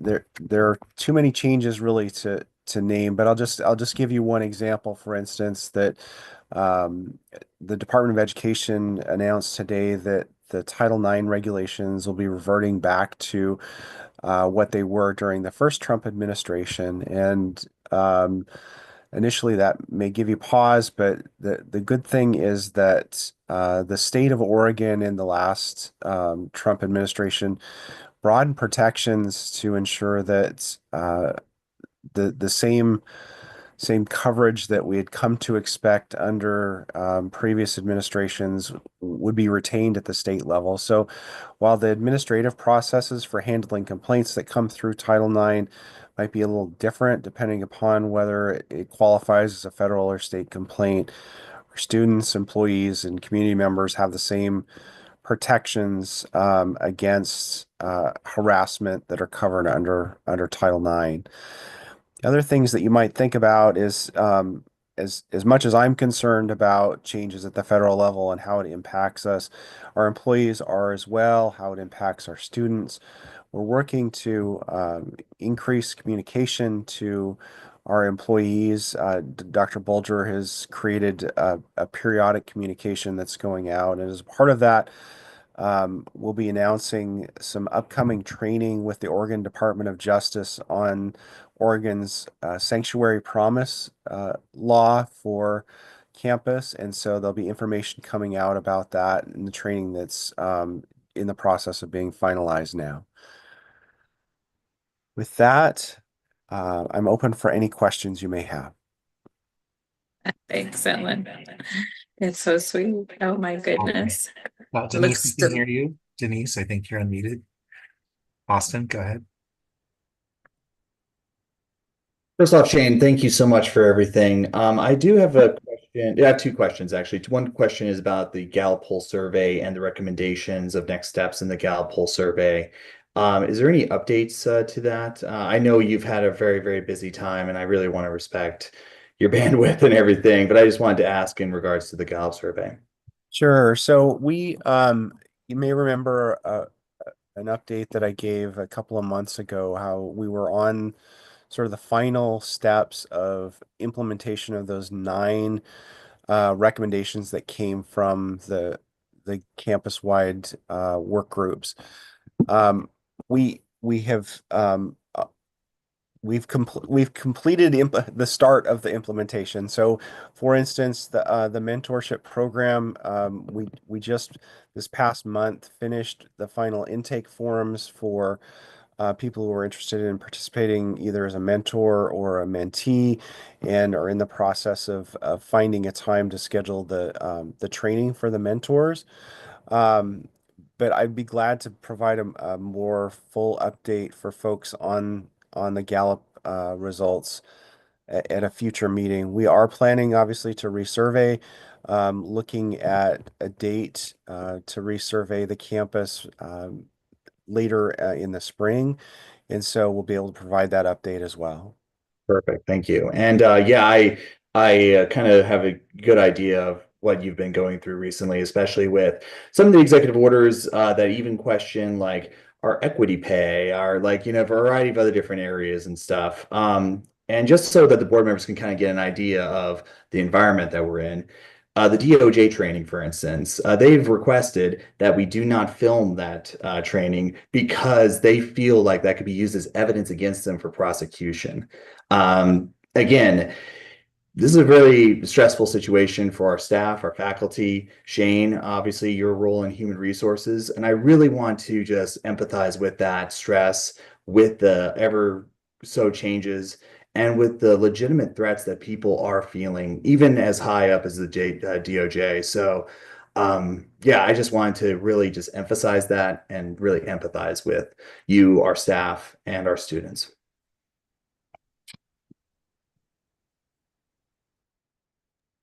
Not seeing any other questions, we'll move on to the student affairs update. Sure. Thank you so much. Good evening, board. President Bulger. Colm is under the weather this evening, so I am standing in for him. I'm Dawn Whiting, the Associate Vice President of Enrollment Management and Services. As we sort of all just touched on, and as you all know, things are moving very, very quickly at the federal level. And as a result, you can imagine that many of our students are experiencing high levels of anxiety and uncertainty. Last week, Vice President Joyce and Vice President Tinkham met with some of our faculty and staff to hear their concerns. This Tuesday, they were joined by Brett and Public Safety for another session where information and resources were shared. Our Dean of Student Engagement, Carl Ye, along with our Director of Mental Health and Wellness, Jean Gipple, are organizing some listening sessions for students that will be taking place in the upcoming weeks. Those sessions will be held at various locations on our main campus and downtown campus. Dean Carl and Director Gipple and at least one of our vice presidents will also be in attendance at these sessions, and we're hoping to bring in possibly some special guests with subject matter expertise and working with those folks. We're just working really, really hard to make sure that our students are feeling heard, who have participated in getting these efforts off the ground. Well done, Lane. We know that we have some opportunities to look at new student enrollments. Colm and myself and Kathy Thomas in institutional research will be doing an analysis of our winter term new student numbers. We suspect that the high level of fraudulent registrations that occurred last winter may have influenced this downturn. We may be on the cusp of the demographic cliff and other influencing information in our landscape right now. More likely, it's a combination of all of the factors. And one challenge when working in the education industry, when you see unexpected unenrollment changes, that analysis can only be done retroactively. So in the next month or so, we hope to be able to lend some context to those winter numbers. The rest of the Student Affairs Division updates can be found in the information report. We are packed with engaging events and activities, and we do hope that you enjoy reading about all of the work that we're doing. Thank you. Thank you. Looks like Denise has a question or comment. Just the computer, is that working okay? Yes, it works well. Thank you. Okay, thank you. I'm wondering how student financial aid is being impacted by the unknowns and the chaotic situation that educational institutions find themselves in, and how Blaine can collaborate perhaps with other community colleges to develop or be aware of. Seems like we need Plan B or something to be aware of what choices there may be? I will try my best to answer that question, and I would extend a help from anyone else who might want to weigh in from our administration. Talking with our financial aid director, she is encouraging us to help our students feel secure that their aid is not impacted, and that everything is moving along as it should. And so that's what I can offer. Our financial aid director does have a group of other financial aid directors, and they are very closely connected, and talking about anything that might change, or information that they're receiving from the Department of Education that we would need to be aware of.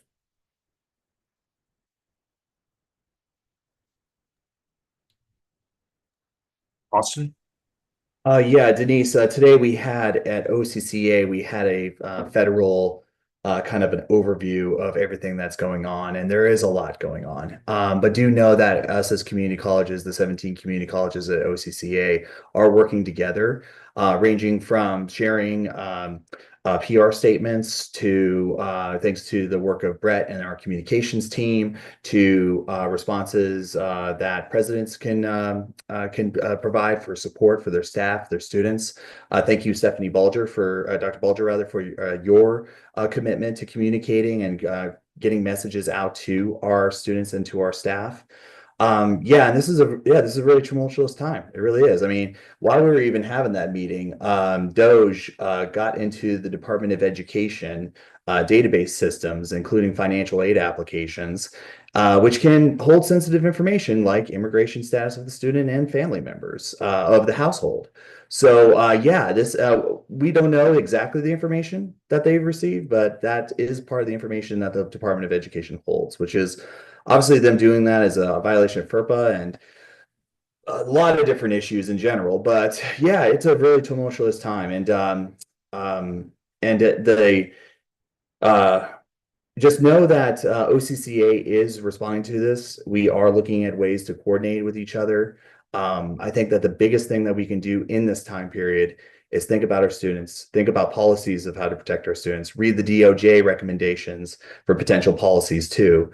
And yeah, this is a time period for us to be involved in these conversations and to have conversations about all these different things that are happening right now, including the executive order that pretty much demolished the Department of Education by this administration. So yeah, there's a lot going on, Denise.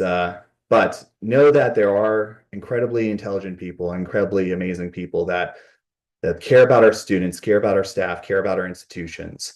And they're thinking about how we can respond and how can we protect those students.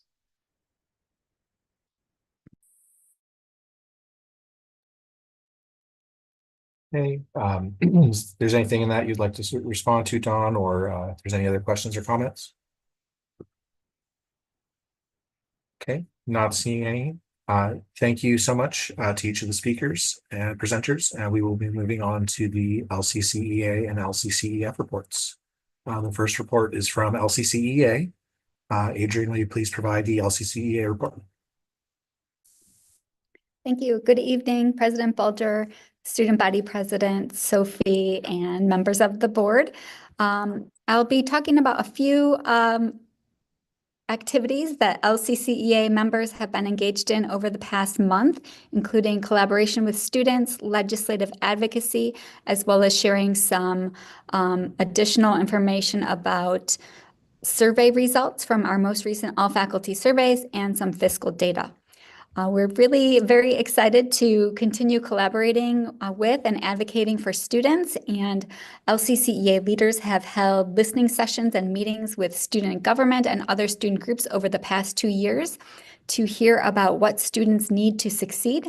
And at the end of January, we hosted a pizza lunch with many faculty attending, and also SGA President Sophie Gibson joined to talk with students and advocate for critical needs such as enough advisors and counselors, adoption and support for adoption and creation of OERs and small class sizes, And you may have received a number of messages from students who sent a total of 657 messages, and countless more students, about 74 sent messages to all of you on the Board of Ed, and countless more ate 28 extra large pizzas.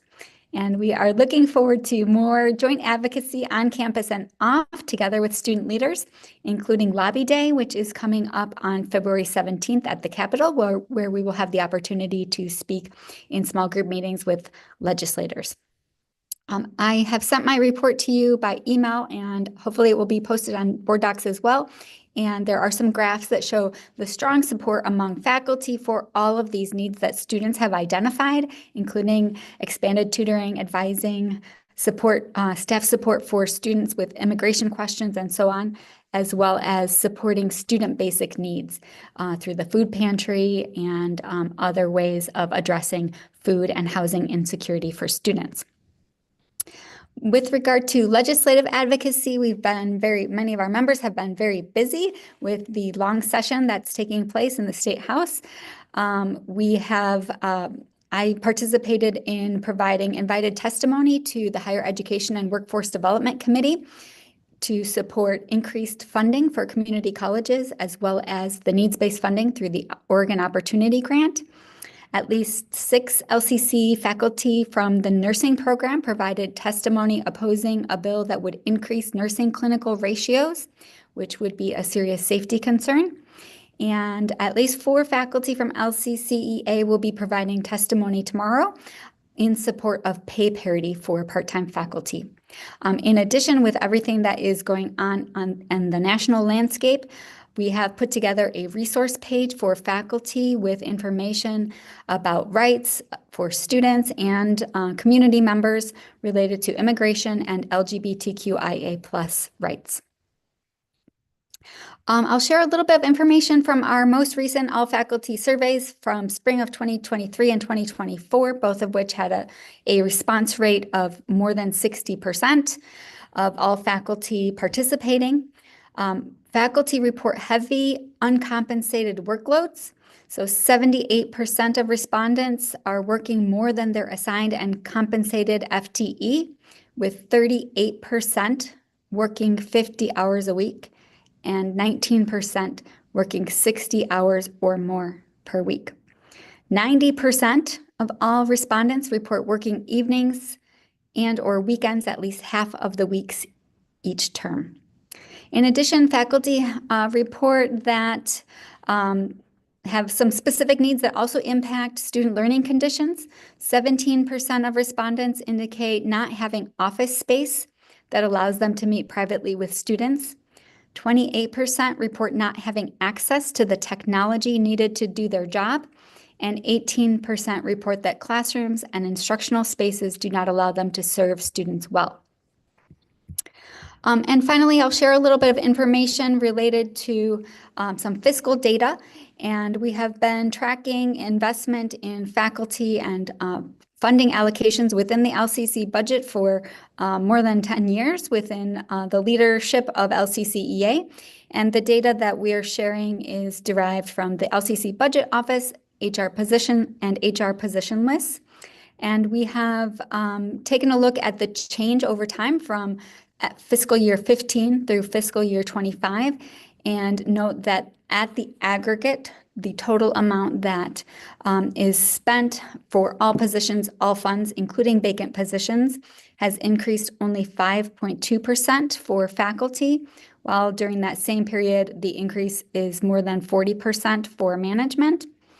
If looking at the similar data, but Fund 1 only, based on what is in the adopted budget for fiscal year 25, the amount at the aggregate for salaries for faculty has decreased by 1.1%, increased a very meager 2.1% for classified, yet increased 17.1% for management. And this is at the aggregate. These are not based on individual person's salaries, but the total amount in millions of dollars that is being spent on each employee category. So you can review that information in the charts and graphs. And then finally, we're including a a graph that is from the official audit statement that shows that 37% of expenditures from FY23, the most recent audit document, the official audit document, 37% is the amount that LCC spent on instruction in FY23. And that's a very similar percentage that we see each year, usually ranging between 36 to 39%. So that's kind of right on target with what it has been.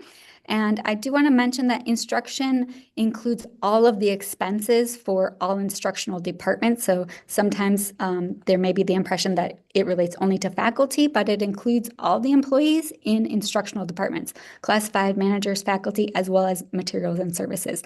So some information for everyone to consider as we think about, what is our core mission and how does the LCC budget reflect that mission? To what extent does the LCC budget reflect our core mission? So thank you for the opportunity to speak with you this evening, and looking forward to seeing you when we'll be able to deliver our Valentines to you in person. Thank you for that report. The next report is from LCCEF. Frankie, will you please provide the LCCEF report? Hi, good evening, board members, President Bolger and SGA President Gibson. I hope you're all doing well. I'd like to share a quick update on several important developments. First off, join me in welcoming our new Vice President of Labor, Ryan Ziegler. Ryan comes to us from the IT field and brings with him a valuable perspective of veteran. We're incredibly proud to have him join our executive council, and we're confident in his experience and leadership will be a huge asset as we move forward. We're also gearing up to begin bargaining with the college, and this time we're working under a fiscal reopener clause. We're hopeful that this approach will help us to streamline negotiations, especially considering our last contract bargaining took nearly a year. On Tuesday, February 4th, our classified employees met with Siegel. During that time, there was some confusion when it was clarified that they weren't being asked to fill out job descriptions for Siegel. Given how much job duties have evolved over the years, often leaving job duties or job titles out of step with daily responsibilities, this caught many by surprise. To address this, LCCEF will be collecting job descriptions from employees, then passing them along to Siegel for a more accurate assessment. On another note, members of our executive council recently attended winter school with AFT Oregon. It was a great learning experience, and we truly enjoyed the opportunity to exchange ideas and strategies with colleagues from across the state. Lastly, I want to acknowledge some concerns that have been circulating among our members regarding the current political climate. Many are worried about the possibility of ICE showing up on campus, a sentiment that appears to be shared by the college as well, which is reassuring. Additionally, there's considerable concern over recent discussions by the Trump administration about dismantling the Department of Education. We're hoping that the college has already begun to explore backup plans in the event that we face cuts or grants or other federal funding, or cuts to grants, I meant to say. Thank you all for taking the time to review these updates. I'm confident that by working together, we'll continue to navigate these challenges effectively and secure a better future for all involved. Thank you. Thank you. So to close out information reports, do any board members have any questions or comments regarding any of the information reports? Okay, not seeing any. We'll be moving on to closing items. Are there any board member questions or comments? Awesome. Just really quick though, thank you though for the reports from the various parts of our institution. I was mentioning this earlier in regards to our board meeting and our board meeting being transferred to a virtual. I think we should definitely have a mentality that if it's not safe for us to travel or to be in a board meeting, then it probably isn't safe for our students and our faculty and our staff to have night classes and so forth. And I didn't even realize there was even a basketball game tonight. So I would say that in the future, and by the way, Denise, I'm glad that you're safe, especially with traveling through the snow. I really relate to you because I was also traveling through the snow today, and I had to go someplace where I could get power and internet. So yeah, I can really relate to what you were experiencing here today. And so I just wanted to just emphasize that point that, we need to be available in public too. I noticed that two students that that have reached out to me who wanted to speak at our public comment today. And I assumed that they were coming in person, but unfortunately it was canceled and they didn't get a chance to get online. One of them was a transgender student who wanted to share their experience with the current climate today. Another one was Native American student as well. And it's a shame that because we did not have that public access, that they weren't able to speak. I'm hoping that they could still follow up with the board, maybe even shoot an email to the board so that they can share what they're experiencing, because we need to hear from our students, especially with what they're experiencing. One last comment. In regards to, and Sophie, thank you for being here as well. My last comment is in regards to the 2 meetings per month.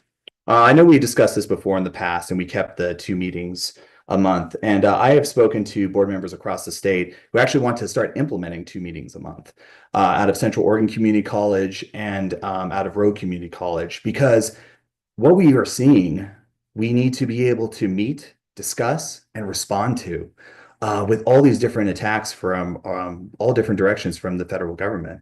So I will just state right now that I'm in favor of continuing these 2 meetings, and I have a feeling, hope I'm wrong, but I have a feeling that we're going to also, with some of those work sessions, have to issue a special session so we can vote on things in response to things that are happening in our political climate. So let me just state that that I'm in full support of continuing with our 2 meetings a month, because it allows us to do the work of the board, but also have the difficult conversations that we need to have during this time. So thank you for letting me speak on this. Yeah, I appreciate that, Austin. I believe that a number of sort of process questions have been flagged that I'd like to bring back to the board at some point. And so when appropriate, we'll discuss and move forward from there. And then I think I had Sophie next and then Denise. Thank you.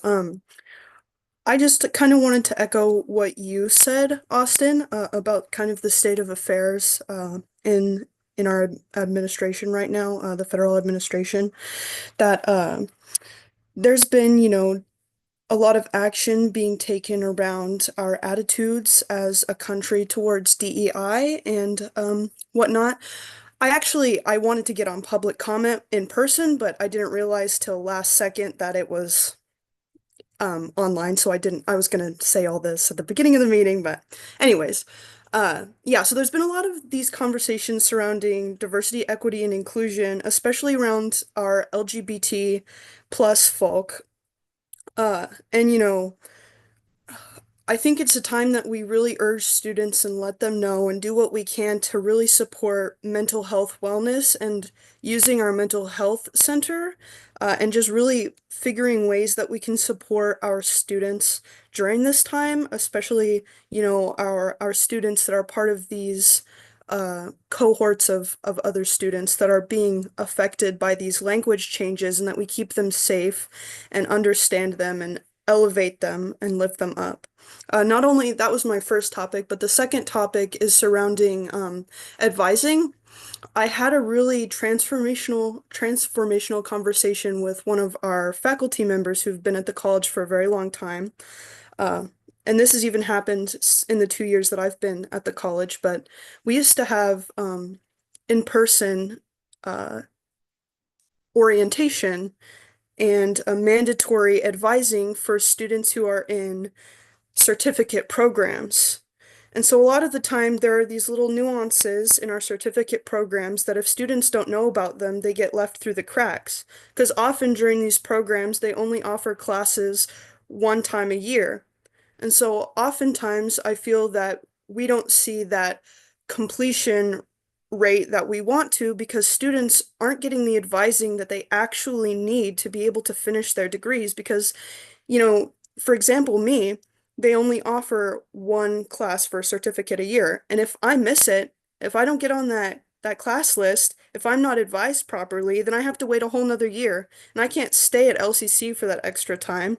And a lot of students have echoed that in our certificate programs. So I think that moving forward, if we really want to see those completion rates go on the up and up, we really need to advocate for getting students one, in the door, and two, making sure that they have the resources that they need. And so I really urge the board to kind of think about, what in-person orientation might look like. And if that's not accessible, really finding a way to get students connected as soon as they come to the college to their advisors. Many students I've talked to in certificate programs on the main campus don't know who their advisor is. And, I think that's a really big issue. And I think it could really help students completing their degrees and certificates if they have all the tools they need to get the job done. So thank you. Thank you, Denise. Thank you, Sophie, for that expression. That is so important. I just couldn't agree with you more about the advising. And I know for our other campuses, I know the history at the Florence Center and how important it has been and how much it's needed to revive the in-person presence, to answer questions, to make that connection, to really feel welcome. You're spot on. And anytime a student has to wait a year for continuation of a program, it's something for program to take a look at, because that does definitely create obstacles. There's no doubt about it. I'd like to express my appreciation to Dr. Bulger for sending out the communication to the community, students and employees, about knowing and being aware of the stress that people are feeling, and also taking it another step and providing supportive resources. I was able to share that email in almost its entirety to a large meeting in the Florence area. And just knowing that the U of O is having information sessions and that there are resources, I think really helps spread the word, that people are listening, and that there, really is a big effort to connect up and to have resources available. So I just wanted to appreciate that. And also, the more communication we all have with each other and the more support, I think the better. So thank you. Oh, and I'd like to apologize to my colleagues for not being at roll call. It certainly was an interesting adventure, but here we are. Thank you, Denise. Thanks all. Please see the tentative board meeting dates on the agenda. And we do have an executive session tonight. Try and get started with that. I expect probably 8:15, need about 10 minutes to be prepared for that. Does that sound appropriate, Stephanie? President Bulger? Yes, so that certainly is reasonable. Yes, 8:15, we'll be back. Thank you. Excuse me, Chair Mulholland, you may want to read the executive session. Do you have the script for that? And you may want to read that before we adjourn this meeting. That would be helpful. Read that now before the adjournment? Yes, but I think that we have a trustee Altucker who's got his hand raised. I see that. Kevin? Thanks. I don't know that I have the Zoom link for the executive session. So if I don't think it's been sent around, I was going to say. Email, that would be helpful. So we've got Nicole Vickers who's on the line, and Nicole, I think if you'll send that along again to everyone. Yes, I'll resend shortly. Thank you. Thank you. Okay, we'll do that. Thanks. Okay. And with that, our meeting is adjourned. Please note that we will be meeting an executive session after this meeting. I'm going to go ahead and read the intro to the executive session now, as recommended by President Bulger. The Board of Education of Lane Community College will now meet in executive session under ORS 192.6602E, a consultation with legal counsel, and ORS 192.6602F to consider information or records that are exempt by law from public inspection. Representatives of the news media are allowed to attend the executive session except for the portion where the board will conduct deliberations with the college's labor negotiator, the vice president's chief human resources officer, legal counsel, public information officer, and the board secretary may remain. All other persons are asked to leave the room. Representatives of the news media are specifically directed not to report on or otherwise disclose any of the deliberations or anything said during the executive session, except that they may state the general subject of the session as previously announced. No decision may be made during executive session. With that, we are adjourned. I will see you in 10 minutes for the executive session.